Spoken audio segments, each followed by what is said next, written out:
How would you define respect? What is respect? I see it as consideration for someone else. This is not my definition, by the way. I got it from the Chop Hop podcast by Brian Nintendo. You should check them out. But by considering people, you in a sense affirm their worth and maybe their place in a certain social setting. The other side of respect is, I believe, reverence. This is what you usually have for people in authority like your parents or teachers. I would say most of us learn this earlier in our lives. When I was growing up, I was told, Bible yagamba bakadabo wenge chitiba, which is Luganda for, the Bible says, you must respect your elders. Now, don't worry. You didn't accidentally stumble onto a Christian podcast. This actually has a lot to do with African history. If you grew up in an African household, you no doubt understand the emphasis that is put on respect for your elders. To not give it is blasphemy, and when it isn't given, it's demanded. There's no negotiation. You'll hear things like, Oyo yakulira wa, Oyo mwana wani, which translates to, where did that person grow up? Whose child is that? And you don't want to be that child that they talk about like that. Now, in pre-colonial times, the Bunyoro have a story that was meant to instill reverence for the elders. This story is about the last king of the Batembuzi dynasty, and his name was Isaza Waraga Nyachikoto. His royal title was Rugamba Nabato, which literally translates to he who only speaks to young people. You can already see where this is going. It's said that Isaza ascended to the throne at a young age, and because of this, he despised the elders. He instead preferred to only speak to young people. Maybe the elders wouldn't just let him play with his toys? I don't know. But apparently his distaste for them went so far as putting some of them to death. So in turn, they avoided him and started calling him what would become his royal title, Rugamba Nabato. Isaza loved hunting, and on one fateful day, that's exactly what he decided to do. He set out with his crew, his boys, his mandem, and they came across a gazelle. Well, some versions say a gazelle, some say a zebra, but let's go with a zebra since it meets the sense of allure that he was looking for. By the way, do you hear that? Those are the sounds of a zebra. I don't know what noises I expected it to make, but it certainly wasn't that. Anyways, Isaza killed the zebra and thought he would like to wear its coat. So his crew get to work, they skin and stitch this thing. And when ready, Isaza put it on. And he got showered with praise from his boys. Yo, that coat is lit, boy. I assume, some of them said. I mean, these were young people after all. I assume they probably had their own lingo.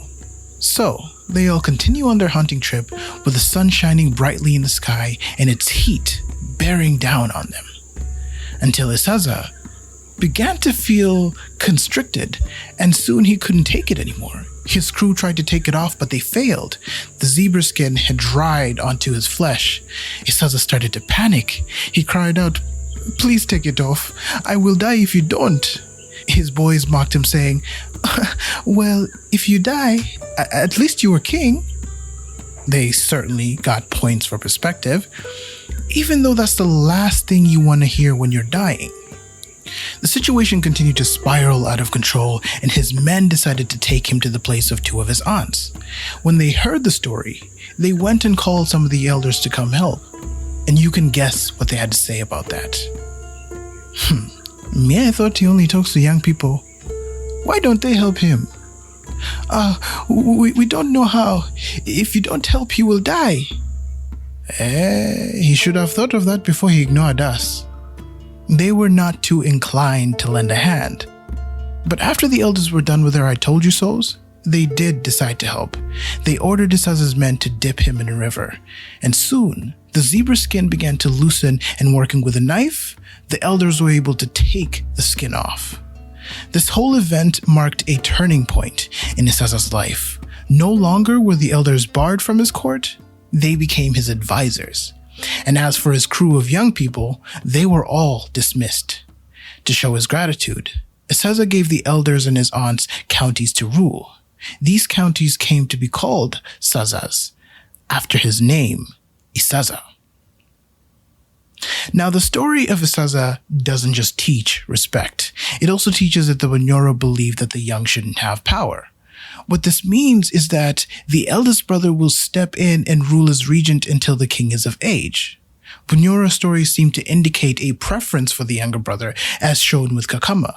But this isn't because he's wiser, but rather because the only one in the position to give advice is the one with more life experience, and that would be the older brother. Now, Isaza ruled for a long time and became an old man on the throne. The saying goes that you cannot teach an old dog new tricks, but he was about to learn another valuable lesson. You see, it's not enough to just surround yourself with those who know better. You also need to be able to pick the right advice and exercise it with both dignity and integrity.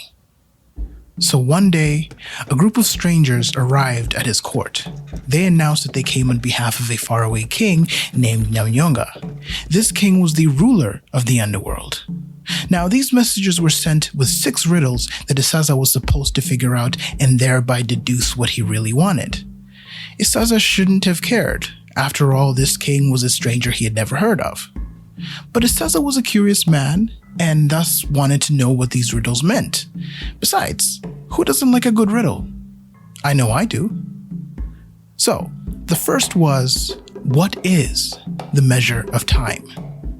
Second, what is the rope that holds water? Third, what makes him, Isaza, turn around? Fourth, who is the one who knows no responsibility? Fifth, who is the one who knows no suffering or cares and becomes drunk without alcohol? Sixth, what is the door that shuts out poverty? Are you confused yet? Yeah, because so was Isaza. He assembled the elders at his court to help him figure this out, and he clearly learned his lesson from before. But despite them mulling over this, none of them could answer the questions. He even sent for the Saza chiefs, but they couldn't hack it either. Isaza was dumbfounded, and quite frankly, he'd had enough.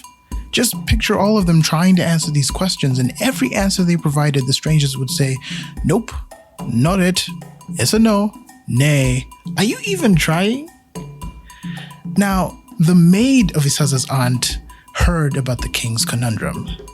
She not only claimed to know the answers, but offered to give up her life if she was wrong.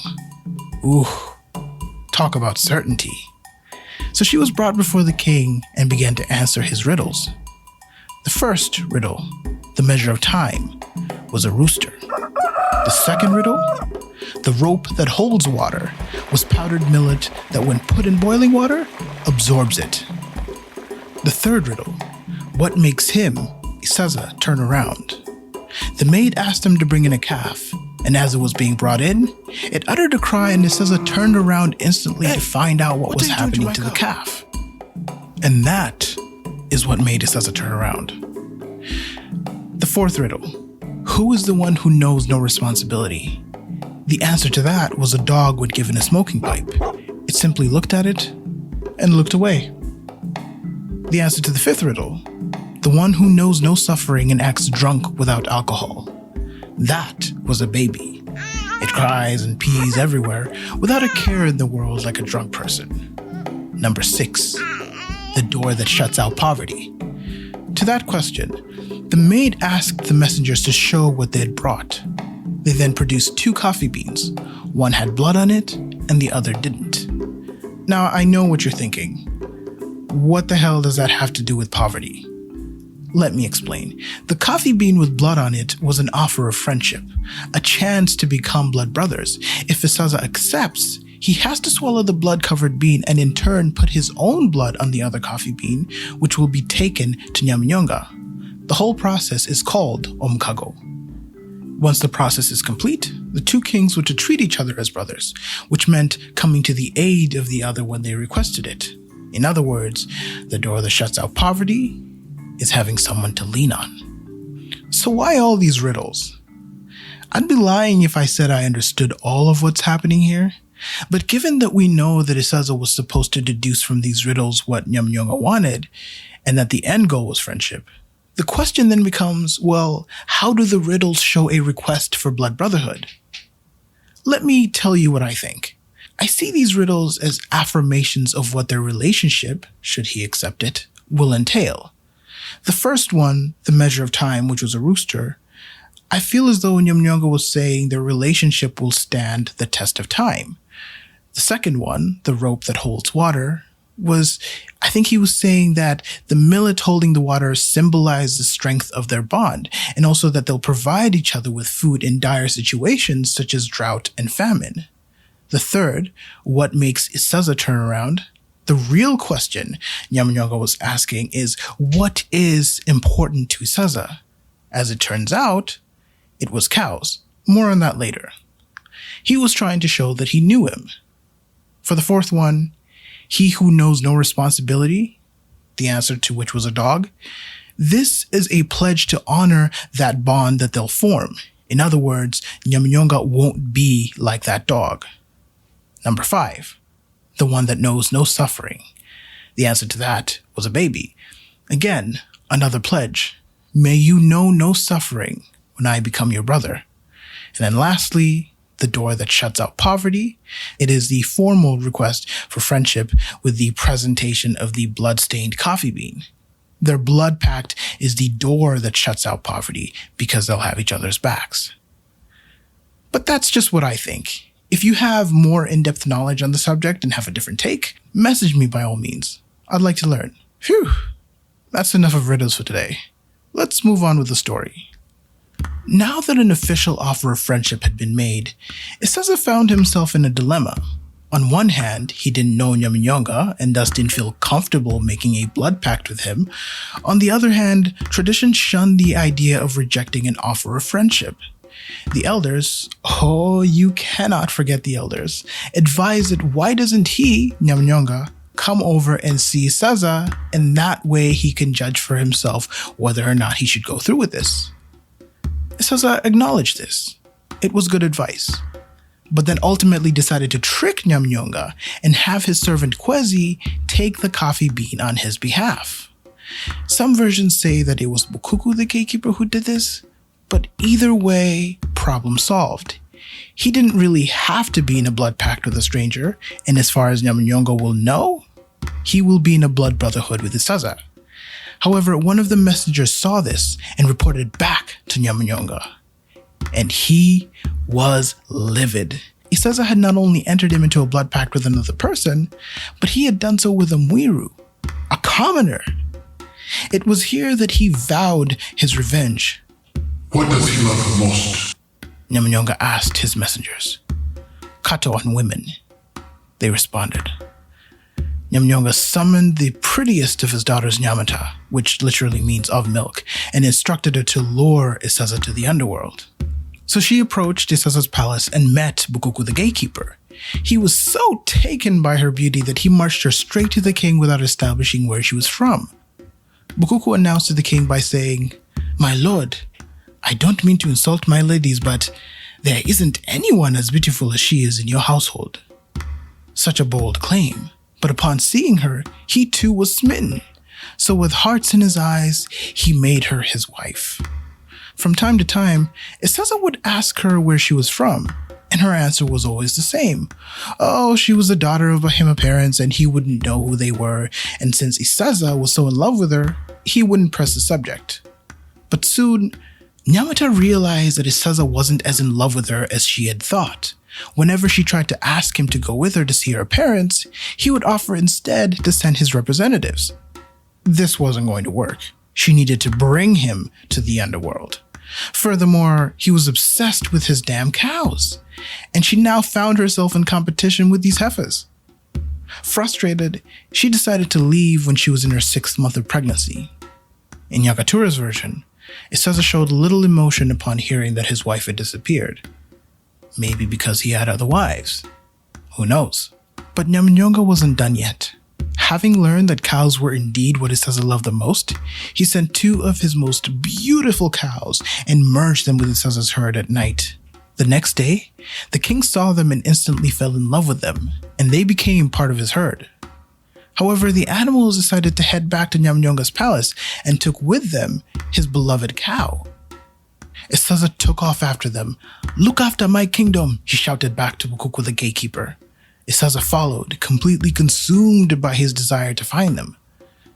Now, one version says that he was swallowed by the earth, while the other says he got lost and found himself in a foreign land. Either way, Isaza was now in a strange land, and it turns out it was the underworld. The two kings finally met, and the elephant in the room was addressed. Why did you reject my offer of friendship and instead have a mere commoner do it? Nyonga asked. Rather than take responsibility, Isaza insisted that he had been given bad advice. The king of the underworld said, "All right." He accepted. Ruth Fischer's version describes the king as seated on a black throne covered in blackened leopard and lion skins. His wives and daughters placed in lines on either side of him, and they were dressed in smoked bark cloths. At this point, Isaza recognizes his wife Nyamata, the king of the underworld, and asks, "Who is she?" "She's my wife," Isaza responds. "She's been lost for some time now." Again, the king of the underworld asked, "Who is the child she is holding?" "It could be mine, as Nyamata left on her 6th month of pregnancy." The underworld king asked a third question. "Were you following your wife, or did you come to see me?" Again, Isaza answered truthfully and said he was following the animals. "Would you be able to tell your cow from mine?" Isaza said that he would. The cows were assembled and one of them mooed.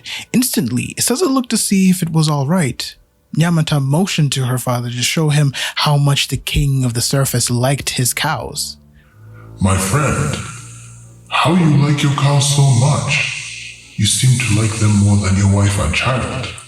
A statement made to finally expose Isaza's hubris, to which he responded, "No, he loves them, but he loves cows even more now, especially since they led him to his wife and son." At this point, Nyonga rose from his seat and took Isaza to pick out his cow. He then let him leave with his wife and child, and in addition, he gave him 200 more cows. Now, if you think the king of the underworld had forgiven him, you are sorely mistaken. It was a trap. Isaza couldn't find his way back and remained imprisoned in the underworld forever. Some say that earthquakes and tremors are actually Isaza trying to escape to the surface. And Nyonga surely had the last laugh.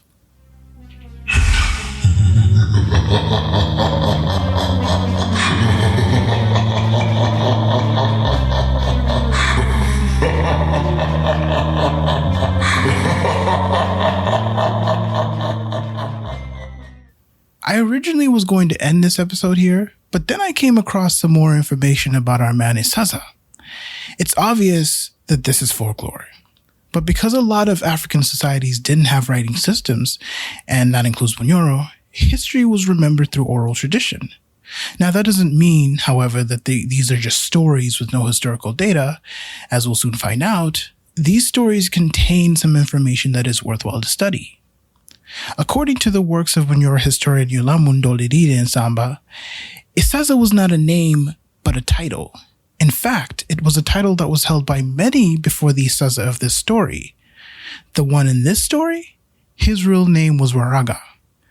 The title of Isaza was given to the high priest of the Karama religion, a religion that Nsamba describes as the worship of nature forces.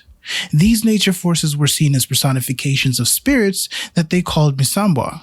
Isaza priests would pray and make sacrifices to these Nsamba that they believed would inhabit things in nature such as hills, bodies of water, and various animals including leopards, crocodiles, and snakes. And speaking of snakes, they were already the objects of worship by other previous rulers. These rulers were known as abogole, which meant priestess lords.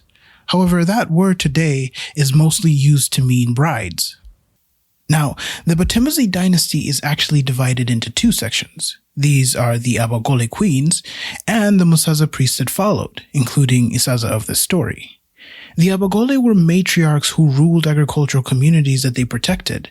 They were also known as the Python priestesses because, as I mentioned, they worshipped pythons. In fact, they would keep and take care of these snakes. They would feed them milk, fowls, and allow them free rein to come and go as they pleased from the shrines where they were kept. These queens were not just leaders but warriors as well. They would wear snakeskin as armor into battle, and they would also train people to fight. The institutions of these community queens survived throughout the ages, although their roles were falsely altered and reduced to nothing more than wives and daughters in oral tradition. Take, for instance, Nyonga's daughter, Nyamata. Nyamata was not his daughter, but rather the Python priestess of the Palachichisozi that he ruled. Nsamba says that this was because of the highly patriarchal nature of these newcomers and those that followed.